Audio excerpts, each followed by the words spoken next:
Olá, eu sou a Andressa Fabres e vou contar uma história para você.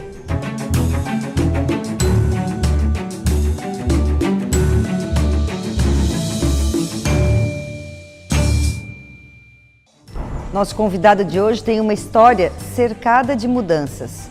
Ele foi do jornalismo para a direção de fotografia até o mundo da cerveja artesanal. Tem mudanças até no nome dele. Vamos ouvir essa história?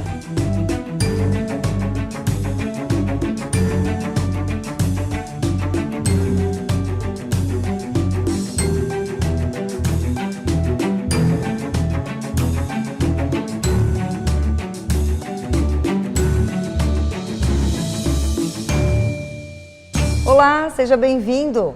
Hoje nós vamos contar uma história cheia de mudanças. E a pessoa, nossa convidada hoje, é uma pessoa que entende bem o que a gente está fazendo aqui, já nos deu uma assessoria aqui na produção. Nós convidamos o Rubens Angelotti, diretor de fotografia, agora, né, diretor de fotografia, mas jornalista de formação, para contar a sua história aqui no programa. Seja bem-vindo, Rubens. Obrigado, Andressa, obrigado a todo mundo que está nos assistindo. Hoje, diretor de fotografia, cervejeiro, né? A gente está aqui no ambiente, na Blend Briggery, que é o mais jovem investimento do Rubens, mas a formação original é o jornalismo. Por que o jornalismo foi a primeira escolha? Na verdade, a primeira foi a agronomia. Então já teve uma mudança antes da mudança, né? Eu sempre gostei muito da terra, sempre gostei muito enfim, plantações, fazendas, né? E eu jurava que eu seria um excelente agrônomo, mas não deu. Eu fiz 2 anos de agronomia e no meio da agronomia eu decidi mudar por uma professora que me incentivou. A professora Cecília, que é homônima da minha mãe, que me chamou um dia e disse, ela dava aula de morfologia vegetal. Ela disse assim, você não tem cara de agronomia, mas nem querendo, entendeu? Então vai fazer um curso de comunicação, publicidade, qualquer coisa do gênero, né? E aí acabou que eu optei pelo jornalismo. Por quê? Porque era mais, tinha a Unisul aqui, né? Era mais perto de casa, eu estava em Curitiba na época e resolvi vir para cá. E no jornalismo realmente eu me encontrei, não tanto no jornalismo, mas na comunicação, né? Realmente a professora Cecília tinha razão. Então foi ali que eu me encontrei. Em algum momento dessa história toda, atuasse como jornalista? Sabe que não, acho que eu já escrevi como jornalista, mas sempre muito para a publicidade. Eu sempre acabei indo muito para a publicidade mais do que para o jornalismo em si. E chegou a ter agência de publicidade no começo da carreira? Teve uma agência pequena chamada Mescla. Eu, Adriano, começou eu, Adriano e a Mônica, depois ficou eu e o Adriano, e a Mescla durou uns bons anos, assim. Então a gente escrevia jornaizinhos para as entidades locais, né, Mampituba e tal, e acabava usando um pouco do jornalismo, mas sempre com um pezinho na publicidade mesmo. E essa área foi a área da comunicação que mais te encantou? Sim.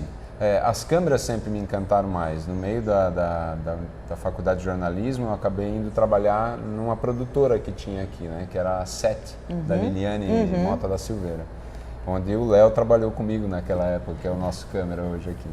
E na SET foi onde eu tive a maior oportunidade de ter contato com esse mundo da publicidade de alto nível, vamos dizer assim, né? Da produção publicitária de alto nível. A Liliane, na época, atendia o governo do estado produzia filmes muito bons, eu digo filmes mesmo porque a gente fazia em película mesmo, né?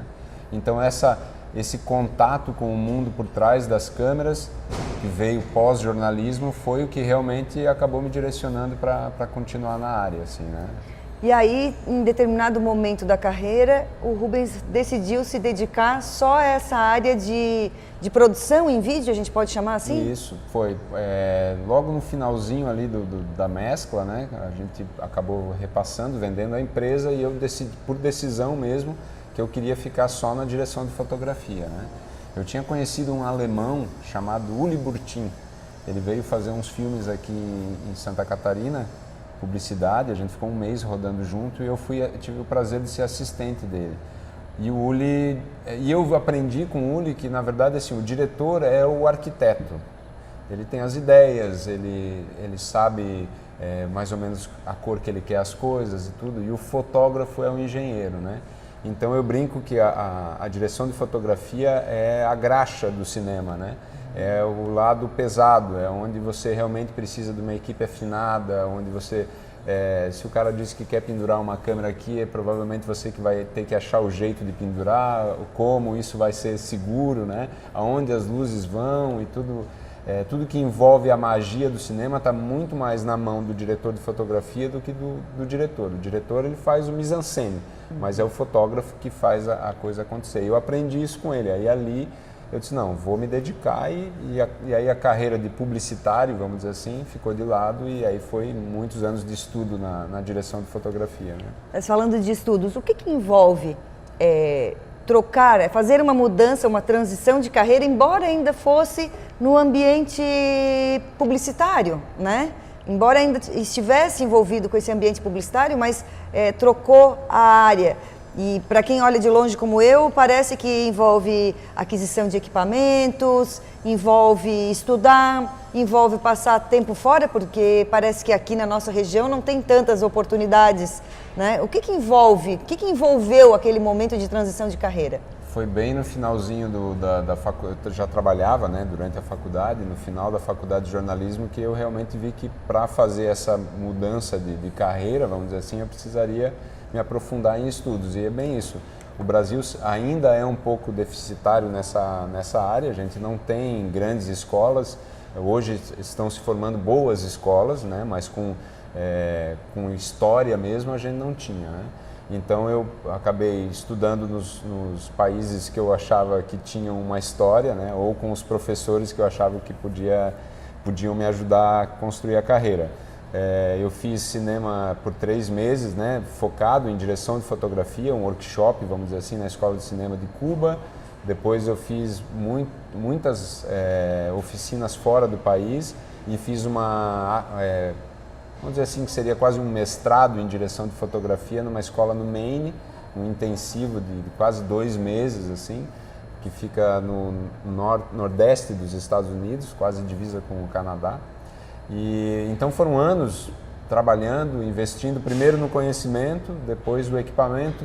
Muito para o diretor de fotografia está na cabeça mesmo, né? Nos olhos, vamos dizer assim, como a gente enxerga as coisas. Depois de muito tempo como diretor de fotografia, foi onde daí eu comecei a investir em equipamentos, né? Então já tinhas o conhecimento, uma parte de mercado, mas aí o equipamento veio depois e chegou a ter um estúdio, né? Isso, a gente acabou montando uma locadora de equipamentos. O Brasil seguiu os passos do que o mundo seguiu, né? O equipamento estava muito caro, o acesso a um equipamento de primeiro nível era impossível, então foram se montando locadoras de equipamento. Então a gente acabou montando uma locadora chamada Black Box, que chegou a ser a 5ª do país em equipamentos, né? E aí a gente tinha câmeras que só nós tínhamos, lentes que só nós tínhamos, então mesmo baseada aqui em Criciúma, ela atendia o Brasil inteiro, né? Pois é, como é que o Rubens, aqui de Criciúma, formado na Unisul em Tubarão, né, começando a sua carreira aqui na cidade, aqui na região mesmo, foi ganhando espaço? É porque realmente nós não temos uma carência de profissionais ou porque tu encontrou caminhos para fazer grandes participações e trabalhos maiores? Eu digo que isso é parte do jornalismo daí, né? A minha carreira como diretor de fotografia, eu sempre trabalhei com bons diretores de cena, né? Sempre caras muito experientes, com muita bagagem, né? E eu tenho uma habilidade para contar histórias, vamos dizer assim, com a câmera, que é o que o diretor de fotografia faz, né? Ele conta com um enquadramento, com a posição da câmera, com o tipo de lente, ele conta uma história. Então, o jornalismo me ajudou muito nisso. Eu sempre trabalhei muito a publicidade mais real, pessoas reais, situações reais, e isso sempre eu gostei muito, né? Então, a minha carreira como diretor de fotografia sempre teve muito ligado ao governo, tanto federal, estadual, e às publicidades que precisavam de gente de verdade, né? Porque eu, como jornalista, acabava sabendo, às vezes até como com a câmera mesmo, entrevistar alguém ou dizer uma palavra que soltava a pessoa, né? Mesmo tendo um diretor, mesmo às vezes trabalhando com uma equipe grande, esse conhecimento que o jornalismo trouxe me abriu muitas portas, né? O que o Rubens está falando dessa habilidade de contar histórias, ou essa técnica de contar histórias, é o que hoje muito se fala na publicidade como storytelling, né? Então, exato, hoje a gente vê, nos últimos 5, 6 anos principalmente, a gente vê isso explodir. Somado a já a tua natural habilidade, o teu conhecimento de jornalismo, a tua técnica como diretor de fotografia, a publicidade assumir o storytelling como uma técnica importante ajudou a tua carreira? Sem dúvida. A virada, né, do storytelling aí, eu presenciei muito forte nos governos eu fiz sempre muito trabalho para governo, né, para todos os governos, de PSDB a PT, né, os extremos, vamos dizer assim. Agora tem mais extremos ainda, né, mas aos extremos, né, como profissional. Então, eu já fiz campanha para o Alckmin, para governo do estado, assim como já fiz programa nacional do PT e assim como já trabalhei para Omo, para Itaú, para Volvo, né. Então, sempre nessa história de contar histórias reais, né. O storytelling fez realmente a minha mudança, assim, que foi quando as pessoas entendiam que pegar o Rubens e um bom diretor e jogar ele no interior da Bahia ia voltar uma história sensacional, verdadeira, né, e que fazia a mudança das pessoas por uma intervenção do Estado, uma intervenção de um produto, né. É isso, se o teu produto possibilita que a tua filha possa se sujar mais, como o Omo vende, né, e a gente conta essa história real, isso te dá um embasamento, né? Isso assina embaixo a veracidade do teu produto e que ele é bom, né? Então, eu sempre trabalhei muito nesse campo, contando histórias, era o que eu gostava de fazer e gosto até hoje, né? Contar histórias. Então, quando eu sou contratado por uma agência, por um diretor, geralmente é para isso, né? Já está na tua marca. Já é a minha marca, exatamente. O Rubens contou aqui, antes de começar o programa, eu comecei a falar para ele, né, tá, e como é que eu vou te chamar? Porque o Rubens é filho de um Rubens, né, e aqui na nossa região tem o Rubinho, tem o Rubão, eu chamo de Rubens, mas tem gente que chama de Rubão, né, enfim. Pará, tem um monte de apelido. E o Rubens contou aqui que ele fez uma transformação e que parte da mudança profissional dele carrega uma mudança no nome também. E eu gostaria que tu contasse essa história pra gente, como é que foi se desvincular desse nome familiar, vamos dizer assim. Quando eu tinha uns 18, 19 anos, num período de transição ali, né, da juventude, da adolescência para a juventude, e tentando se entender, a minha mãe me apresentou uma pessoa que é minha segunda mãe, eu brinco hoje, e essa pessoa me direcionou mesmo, é uma pessoa do mercado de análises, vamos dizer assim, não gosto de dizer numeróloga, porque é muito além disso, né?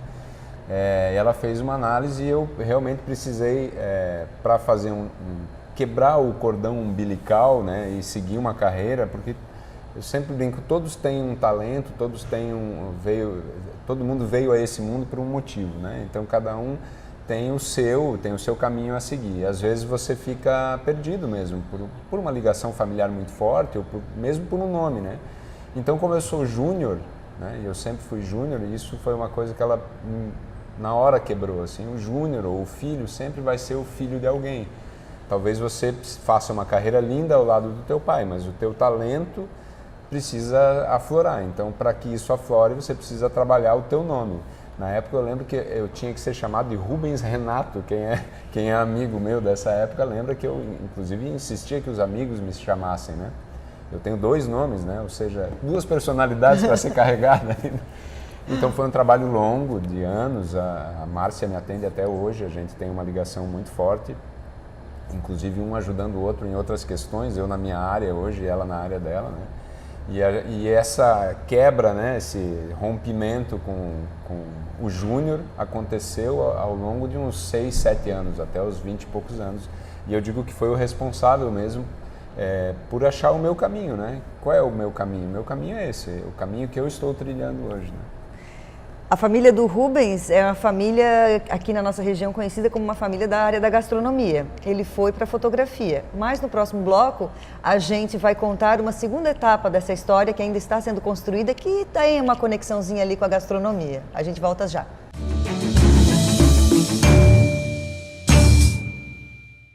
Somos instituição para você ter toda a confiança. Somos financeira, porque dinheiro não é tudo, mas ajuda a realizar os seus sonhos. Somos cooperativa, pois assim construímos nosso mundo. Somos premium, afinal, você merece exclusividade. Para nós, não existem perdedores, todos ganham juntos. É por isso que somos assim. Unicred, um time que coopera com você.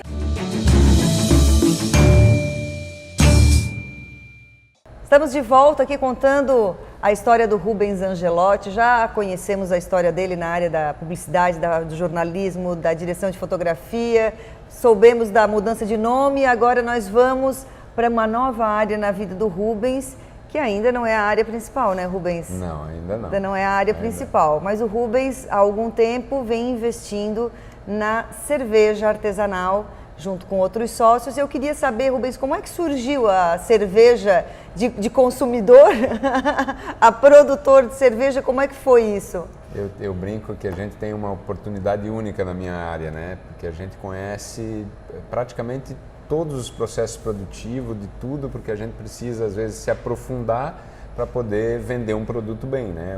Até a brincadeira é essa, né? Para iluminar alguma coisa, você precisa saber como é que ela chegou até ali, né? Desde de uma pessoa até um produto mesmo. Então, e eu sempre, curiosidade, né, que o jornalismo traz, eu sempre gostei muito de entrar em processos produtivos e aprender, né?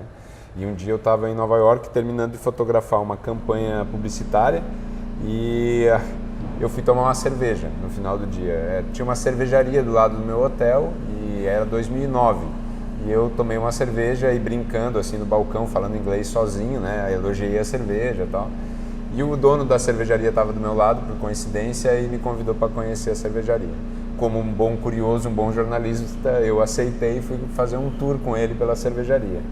No final de quase uma hora de papo, porque a gente é bom de papo também, né? Quase uma hora de papo, eu falei para ele, cara, esse é um troço que um dia eu ainda vou ter. Demorou um tempo, né? E quando eu vendi a Black Box, que era a empresa essa de locação de equipamentos, eu vendi a Black Box e aí o dinheiro da venda eu investi na cervejaria. Então em 2016 foi onde começou a transformação, mais uma transformação de carreira aí, né? Daí estudo, né? Sempre, muito estudo, muita dedicação, hora de bunda cadeira, eu brinco, né? Precisa sempre de boas horas bunda cadeira para a gente aprender, né? Não é só montar, né? E aí estudar muito, tá? Mas surgiu daí, em 2009 e em 2016 que a gente decidiu realmente montar a cervejaria. Né? 2009 foi quando o Rubens conheceu, depois 2016 quando investiu. Nesse meio tempo, as cervejarias artesanais ganharam status no Brasil, né? Isso acabou te incentivando ainda mais a investir nessa área? Sem dúvida, mercado em ascensão, né? A gente vinha acompanhando até mesmo viajando pelo país, como eu sempre viajei muito, então uma aqui, outra ali, uma melhor aqui, outra melhor ali, boas cervejas aparecendo, o Brasil ficando expoente na história, né? Ganhando prêmios nacionalmente. Eu lembro da Body Brown, né? Que é do Samuel lá em Curitiba, em ascensão vertiginosa, tal. Então claro que isso te impulsiona a tomar a decisão, né? Porque você também está investindo um dinheiro e um tempo para o aprendizado, né? Então, sem dúvida, esse meio tempo foi crucial para maturar o negócio, né? Maturado o negócio, a gente em 2016 realmente, não, vamos investir aqui, vamos ver o que dá. E está saindo bem legal. Onde é que vocês foram buscar o conhecimento? Onde é que tu foste aprender sobre cerveja? Porque sobre cinema, sobre fotografia, né, vídeos, fosse em Cuba e nos Estados Unidos. Para a cerveja, fosse buscar onde esse conhecimento? Na Inglaterra. Ao contrário da mão tradicional, que é a alemã, né? A escola alemã é a mais difundida no mundo, sem sombra de dúvida. É a escola que todo mundo tem referência, principalmente no Brasil, por ser uma cerveja mais fácil de tomar. Eu sempre gostei muito da escola inglesa, sempre gostei muito das cervejas inglesas e de como o inglês consome a cerveja, né? Com consciência, são cervejas mais leves, mas ao mesmo tempo cheias de aroma, cheias de sabor, né?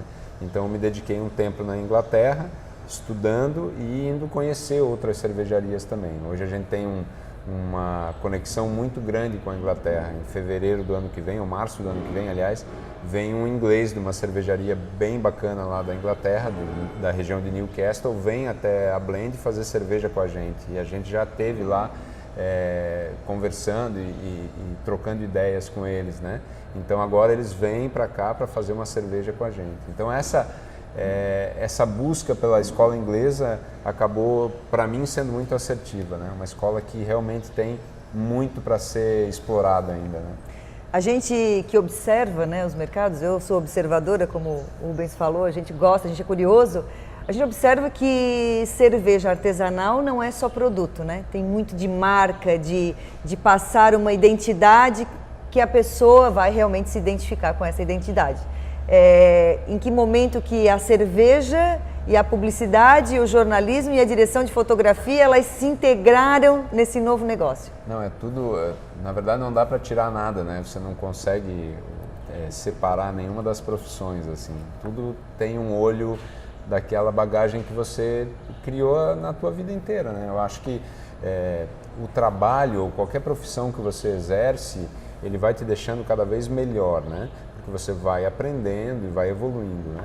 Quando você começa a somar profissões ou conhecimentos diferentes e começa a ver que está tudo meio conectado, né?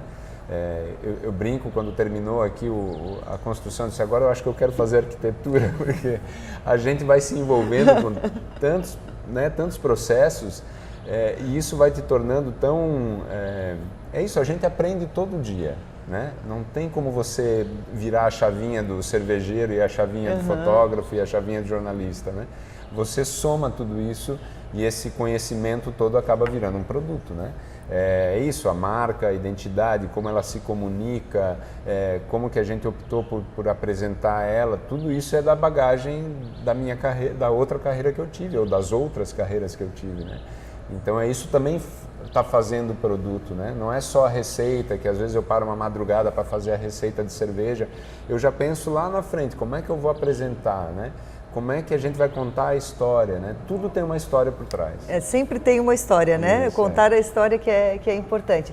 E antes mesmo de lançar a Blend Briggery, né? Que é a cerveja feita pelo Rubens e mais 2 sócios, é isso? Isso, eu tenho a minha cunhada que é sócia, a Georgia, e o Miguel Ângelo, que é professor da Unesc ali, e nosso colega e sócio também. Antes mesmo de lançar a Blend Briggery, o Rubens juntou essa atividade dele de diretor de fotografia, caiu na estrada para pesquisar e fez um vídeo sobre isso. Isso, a gente fez 3 vídeos, na verdade, um que é da Argentina, né? São 3 na Argentina e tem 3 na Inglaterra que eu estou esperando para lançar quando os ingleses vierem para cá. Então a gente fui fazer uma viagem para a Argentina para buscar barris de carvalho para envelhecer cerveja aqui na cervejaria e no meio do caminho peguei um colega do Léo, um câmera, né? Levei uma câmera, levei um pouquinho de luz e a experiência de anos de carreira, a gente fez um mini documentário, são 3 episódios, está no site da Blend, muito legal, que conta a história de ir buscar os barris e a gente foi fazendo cervejas em cada cervejaria que a gente passava, né? A gente pré-agendou isso, né? O jornalista que ligou, fez a produção e a gente agendou isso e fomos e fizemos 3 cervejarias, 3 cervejas em 3 cervejarias distintas da Argentina. Foi bem bacana. E esse da Inglaterra, como que é? Esse da Inglaterra, na verdade, foi um pouco mais jornalista daí. Eu ainda estava aprendendo a fazer cerveja, então não me aventurei a fazer cerveja com eles. Como eu tinha o curso para fazer lá, eu marquei um mês antes e fiz uma visita em 4 cervejarias da Inglaterra, que eu julgava que eram as cervejarias que eu gostava e que tinham um perfil parecido com o que eu queria para a Blend. Então, agendei com todo mundo e a gente fez uma entrevista com todos eles, falando do mercado, mostrando a cervejaria e sempre pegando uma muito pequena, uma intermediária e uma já numa posição maior, né? O mercado está muito dinâmico nessa maneira. Existem as muito pequenas e existem aqueles que já conseguem fazer um investimento maior. E é muito interessante ver a análise. A viagem da Argentina também foi assim, né? 3 cervejarias em escalas, né? Diferentes. E é muito interessante como cada um enxerga o processo, como é similar, né? Independente do tamanho, né? É um mercado que se ajuda muito. Existe uma competitividade, existe uma competição no mercado, mas volta e meia a gente está emprestando saca de malte para alguém aqui da região, volta e meia eles estão vindo aqui para trocar uma ideia sobre filtro, para trocar uma ideia sobre processos. Esse mercado está evoluindo exatamente porque não tem bloqueio, porque é um mercado aberto para o concorrente que está ali do teu lado, que às vezes vem vender cervejas com a gente aqui, né?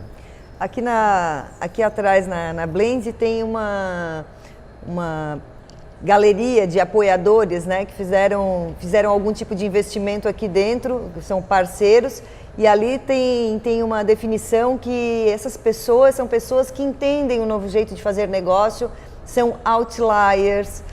Explica um pouco pra gente como que é esse novo jeito. Vocês estão entrando com cerveja, um produto tradicional, de um jeito diferente, mas de uma forma de fazer a economia, de uma forma de fazer negócios diferente? O mundo está entendendo que a economia colaborativa, ou que a economia, o short chain mesmo, né? Cadeia curta, você comprar de quem produz do teu lado ou próximo a você para evitar fretes gigantescos, consumo de combustível fóssil e tudo isso, né? As pessoas estão entendendo isso, né?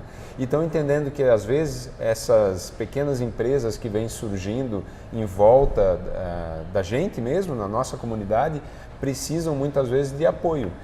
E esse entendimento reverte com um apoio financeiro mesmo, né? A gente precisava de uma envasadora de lata, tinha acabado o dinheiro para investir na cervejaria. E a gente pediu realmente para os nossos clientes. E esses clientes apoiaram com uma grana para a gente poder ter a envasadora de lata. Então ele sabe que agora, a partir de agora, a envasadora chegou faz umas 2 semanas, ele vai poder ter o produto para consumir ou levar para algum lugar, talvez que antes ele não pudesse. Então esse entendimento de que existe uma economia, não é informal, né? Não é informal. Essa economia que está aflorando e que prioriza quem está do teu lado, quem é conhecido, que precisa do incentivo que o governo muitas vezes não nos deu, né?